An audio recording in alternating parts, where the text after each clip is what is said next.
नमस्कार दोस्तों, जय श्री श्याम। क्या आपको पता है इंडिया का एक ऐसा ब्रोकर है जो काफी नामी है, काफी बड़ा ब्रोकर है। पहले के टाइम में जब वो मार्केट में लॉन्च हुआ था तो वो रेगुलर प्लान प्रोवाइड करता था, उसके बाद वो डायरेक्ट प्लान प्रोवाइड करने लग गया और करंट टाइम की अगर बात करें तो वो रेगुलर प्लान भी प्रोवाइड कर रहा है और डायरेक्ट प्लान भी प्रोवाइड कर रहा है। अब काफी ऐसे निवेशक है जिनको यही नहीं पता कि भैया हमने जो म्यूचुअल फंड में निवेश करा है वो रेगुलर प्लान है या डायरेक्ट प्लान है। तो आज की वीडियो कंप्लीट वॉच करना, आपको पता पड़ेगा कौन सा ब्रोकर है और डायरेक्ट प्लान और रेगुलर प्लान की पहचान क्या होती है। इसलिए पूरा वीडियो वॉच करना, बिल्कुल भी स्किप मत करना। तो चलिए शुरू करते हैं आज की हमारी वीडियो को। उससे पहले आप सभी को दीपावली की हार्दिक शुभकामनाएं। तो चलिए शुरू करते हैं हमारी वीडियो को। तो सिंपली सबसे पहले हम ये देखते हैं कि हमारा फंड डायरेक्ट है या रेगुलर, ये हम कैसे पता लगा सकते हैं। तो सिंपली पता लगाने का सिंपल सा तरीका है, आप जिस भी फंड में निवेश करो फर्स्ट नाम क्या होता है, जो आपका जो नाम होता है उसमें अगर आप चेक करोगे तो फर्स्ट के तौर पे जो भी लिखा रहता है, जैसे एसबीआई हो गया, मोतीलाल हो गया, क्वांट हो गया,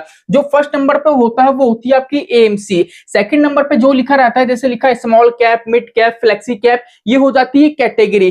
थर्ड नंबर पे लिखा रहता है या तो डायरेक्ट ग्रोथ लिखा रहेगा या रेगुलर ग्रोथ लिखा रहेगा। अगर डायरेक्ट ग्रोथ लिखा हुआ है तो आपका जो फंड है वो डायरेक्ट है, अगर रेगुलर ग्रोथ लिखा हुआ है तो आपका फंड रेगुलर है। ये तो पहचान हो गई। चलिए अब आगे की तरफ चलते हैं। अगर यहाँ पे हम इतिहास उठा के देखें, हम जिस ब्रोकर की बात कर रहे हैं वो जब मार्केट में आया था, उसकी जब स्थापना हुई थी वो हुई थी 8 अगस्त 1996 को। ठीक है, जिस टाइम जब ये मार्केट में आया था तो ये रेगुलर प्लान प्रोवाइड करता था, जिसकी बात अभी हम आगे करेंगे। लेकिन उसके बाद क्या हुआ था, 22 सितंबर 2020 को ये जो ब्रोकर है इसका खुद का क्या हुआ था, मार्केट में एक आईपीओ लॉन्च हुआ था।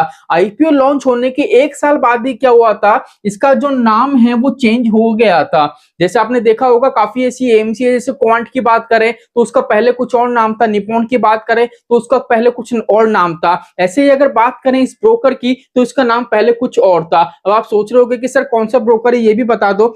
पूरा सब कुछ बताएंगे, वीडियो पूरा वॉच करो, सब कुछ यहाँ पे आपको जानने को मिलेगा। तो यहाँ पे सबसे पहले हम बात करें इस पर्टिकुलर ब्रोकर की। 1996 में जब ये मार्केट में आया था तो ये आपको प्रोवाइड करता था रेगुलर प्लान।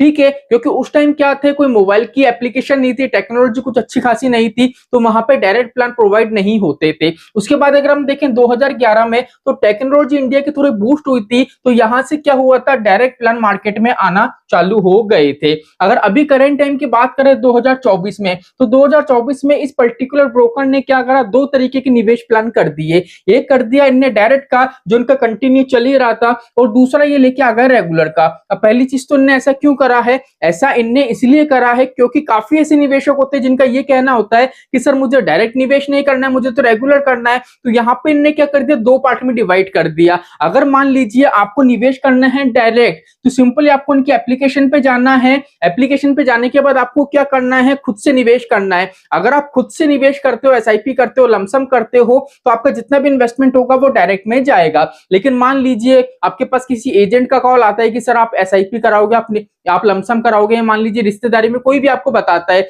अगर किसी थर्ड पर्सन के साथ आप मिलके करते हो एसआईपी या लमसम, तो वो आपका प्लान होगा रेगुलर वाला। जैसे अगर मैं मेरी बात करूं तो रेगुलर बेस पे मुझे कॉल आते हैं, मैसेज आते हैं, व्हाट्सएप पे मैसेज आते हैं कि सर जी मैं एमफी रजिस्टर्ड हूं। अब ये क्या करते हैं, जो रेगुलर डायरेक्ट वाला प्लान होता है ना, तो ये तो सिंपली सीधा तौर पर चलता है। अब रेगुलर वाला जो प्लान होता है ना, उसमें क्या होता है, ये ऐसे लोगों को चुनते हैं जो एमफी रजिस्टर्ड होते हैं। जैसे अगर मैं मेरी बात करूं तो मैं एमफी रजिस्टर्ड हूं, ठीक है, एनआईसीएम सर्टिफाइड हूं, मेरे पास एआरएन नंबर है। तो ये ऐसे लोगों को पकड़ते हैं जिनके पास एआरएन नंबर है, और उनको क्या करते हैं, कॉल करते हैं, मैसेज करते हैं और बोलते हैं कि सर आप हमारे साथ जुड़ सकते हो और एज अ डिस्ट्रीब्यूटर के तौर पे आप काम कर सकते हो। अगर मान लीजिए कोई भी आपको डिस्ट्रीब्यूटर के तौर पे बताता है कि आप इस फंड में निवेश करो, मैं आपका इस तरीके का निवेश करवा देता हूं, तो वो जो निवेश आपका कराएगा रेगुलर प्लान कहलाएगा। अब बात आ रही है कि सर आप ब्रोकर का नाम भी बता दो। तो यहाँ पे सबसे पहले हम बात करते हैं कि पहले के टाइम पे इस ब्रोकर का नाम क्या था। पहले के टाइम पे बात करें तो एंजल